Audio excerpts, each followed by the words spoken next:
fundamental desta doutrina como um movimento libertador de consciências, destacando sempre o ideal de fraternidade e a sua função de atender às indagações do conhecimento humano. O seu conteúdo foi dado, como já foi dito aqui várias vezes, à psicografia de Herculano Mães, pelo Espírito Ramatis. Hoje, e na continuação do tema da hora anterior, como já dissemos, estamos a analisar o Espiritismo e a Umbanda. É uma religião, uma doutrina que já vimos também na hora anterior as suas origens, e ela é neste momento uma doutrina do Brasil, onde já foi oficializada.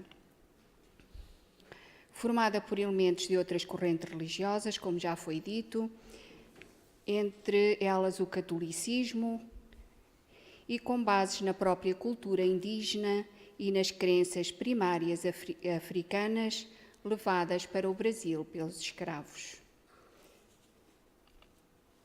Ora, cabem-me 11 perguntas.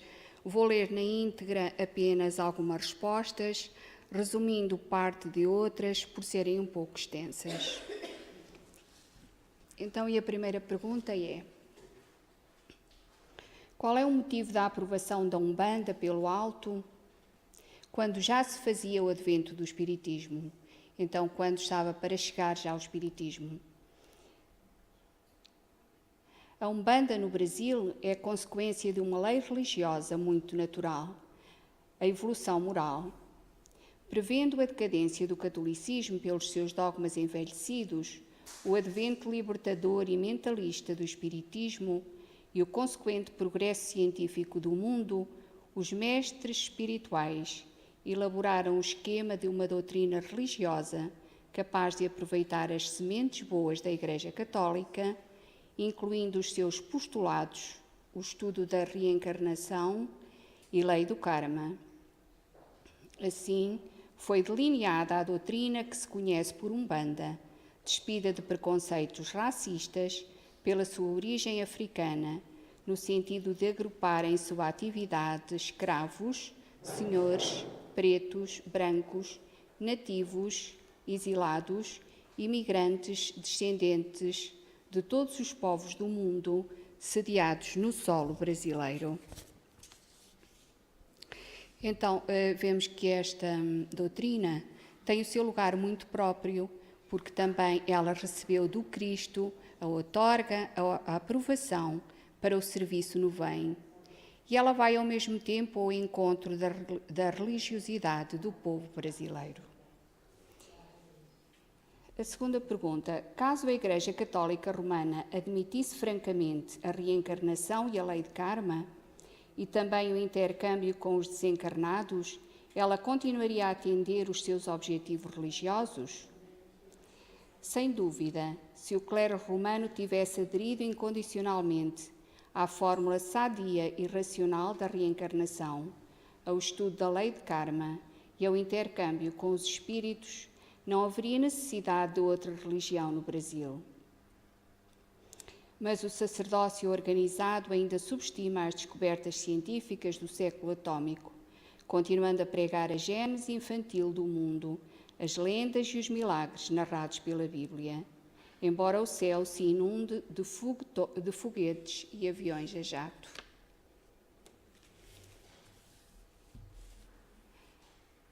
Terceira pergunta: mas a Umbanda não poderia ser um movimento de competição religioso à Igreja Católica?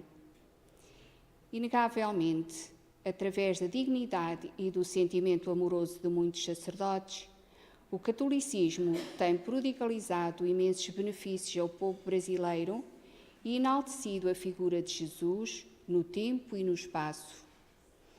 Mas é lei criada por Deus que as religiões também nascem, crescem, envelhecem e desaparecem, como nos tem demonstrado a própria história do mundo.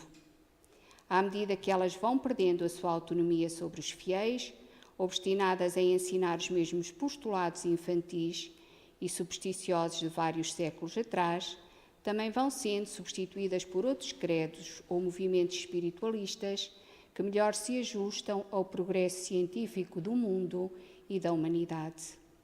E a Umbanda então progride. porque além de amparar o sentimento religioso do povo brasileiro, proporcionando-lhe anseios semelhantes aos já recebidos no seio da Igreja Católica, é a doutrina atualizada que ensina a lógica das vidas sucessivas e a justiça do karma. A quarta pergunta. Por que os católicos e até protestantes simpatizam mais facilmente com a Umbanda do que com as sessões de kardecismo? E Ramati responde: os católicos, protestantes e outros religiosos, ainda vinculados à adoração de imagens e compromissos rituais, cânticos, incenso, ladainhas, promessas, velas, santos e outros aparatos de culto exterior, encontram na Umbanda um clima algo familiar que os acostumam no intercâmbio com os espíritos desencarnados, não sendo difícil mais tarde a sua adesão fácil aos postulados do espiritismo codificados por Allan Kardec. Há então, como vimos, vários fatores que aproximam os católicos e até protestantes desta doutrina, já que aí encontram um clima familiar e, como nos diz Ramatis, os seus membros são também devotados à escola do Cristo, aconselham sem censura e amam sem interesse.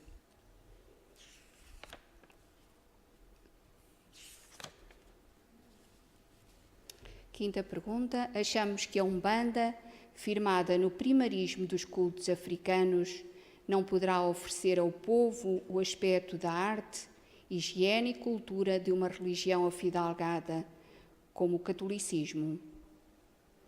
É estranho, mas a Umbanda, malgrado o seu primarismo religioso, cultua a reencarnação e a lei do karma, expressões avançadas do mais alto espiritualismo.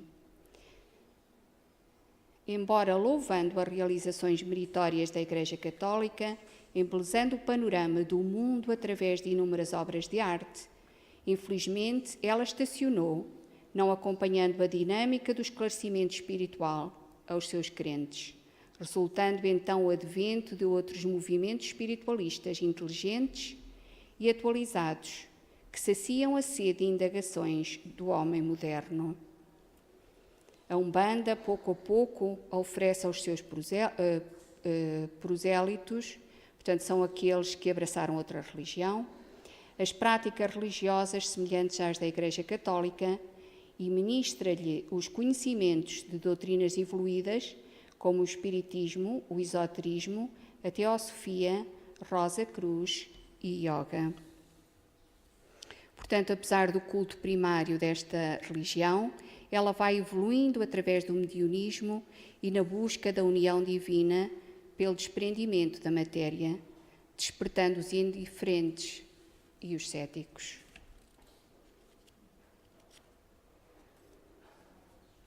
Sexta pergunta. Embora considerando-se a emotividade do povo brasileiro ainda apegada a ídolos, liturgias, adorações e ritos católicos, porventura o Espiritismo não presta os mesmos benefícios religiosos sem necessidade de existir a Umbanda? E Ramati responde: não pretendemos fazer distinções de qualidade espiritual ou doutrinária entre o Espiritismo e a Umbanda.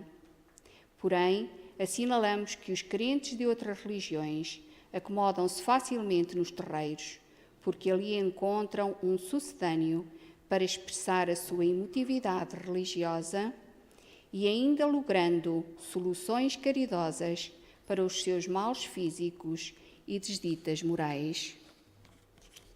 Portanto, é sem dúvida um salto muito brusco, a passagem de um católico para o espiritismo.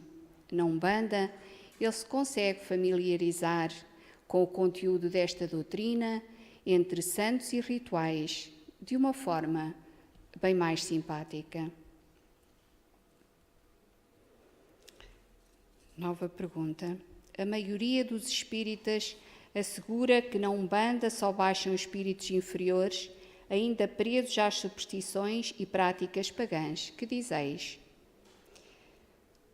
Inúmeras vezes temos advertido que a presença de espíritos inferiores não depende do género de trabalho mediúnico, nem do tipo da doutrina espiritualista, mas exclusivamente da conduta e do critério moral dos seus componentes e adeptos. Junto com as falanges de espíritos primários, que bem intencionados terão sempre algum valor, operam também na Umbanda espíritos de elevada estirpe espiritual. E Jesus não prometeu: quando 2 ou mais se reunirem em meu nome, ali também eu estarei? Conta, como sempre, a humildade e o critério moral de cada criatura.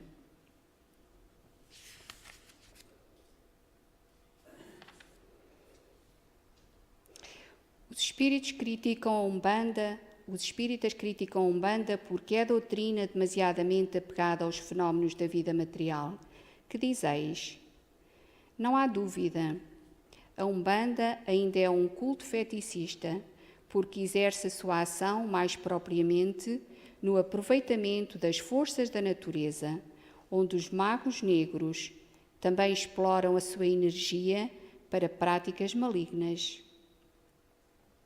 Claro que a energia que daqui resulta pode ser positiva ou negativa.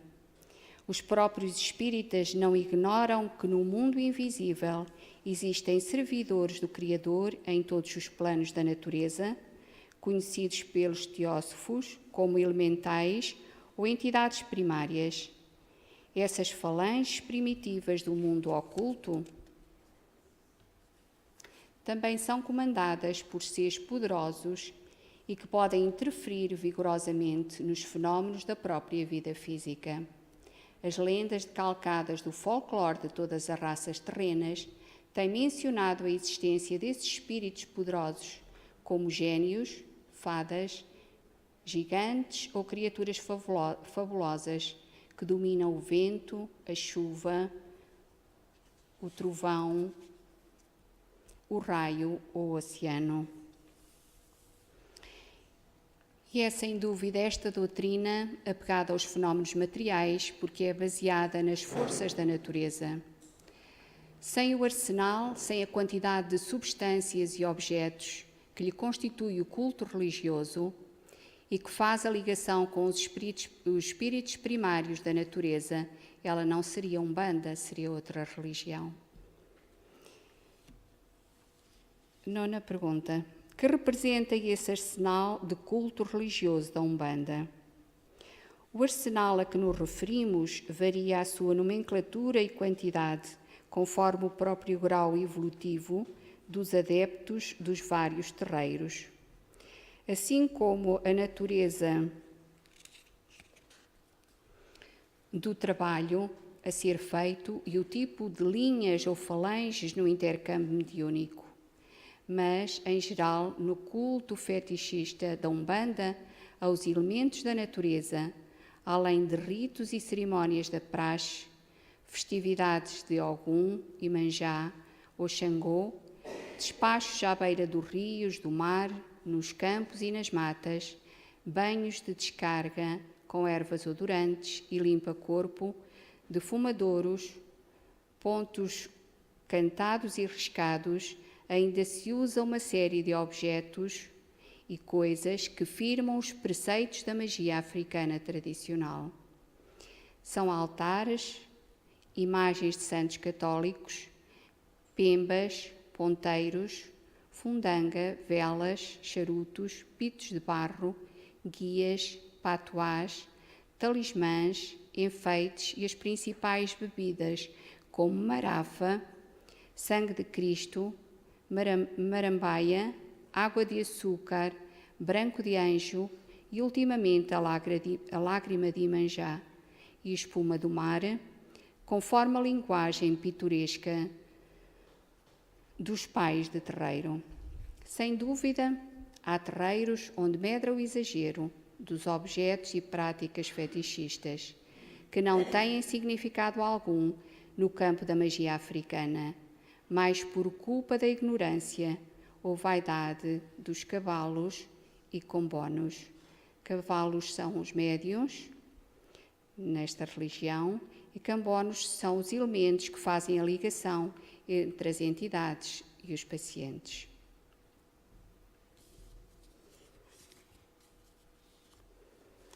E por curiosidade, algumas destas expressões que foram ditas, por exemplo, patuás, são pequenas bolsas de pano contendo orações ou talismãs. E nas bebidas, por exemplo, o sangue de Cristo é vinho tinto e, por exemplo, espuma do mar é champanhe. Pergunta número 10. Quais são os motivos de a Umbanda cultuar os santos católicos em detrimento dos seus próprios ídolos africanos? Os escravos africanos trouxeram para o Brasil, no século findo, os seus postulados religiosos, ritos, fetiches e cultos bárbaros. Aqui eles fundiram a sua crença primária com o culto católico, na terna devoção ao que também era da preferência do senhor ou da sinhá. Assim, os velhos orixás, elementais e entidades africanas fundiram-se numa confusão heterogénea e regional com os santos do agiólogio, que corresponde à vida dos santos, que mais se afinavam às suas características sobrenaturais. Embora se verifiquem algumas diferenças nessa interpretação similar de um terreiro para o outro, o certo é que cada orixá corresponde a um santo católico com temperamento, poderes, intenções e objetos semelhantes. Portanto, à medida que os escravos e o povo nativo foram conhecendo os santos católicos e os seus atributos, e como disse o Ricardo, numa altura em que era proibida as manifestações da Umbanda, os seus atributos passaram também a devotar os santos católicos, identificando-os com os seus orixás. Oxalá, que é o grande orixá, rei dos mundos, encontrou na Umbanda perfeita analogia com Jesus.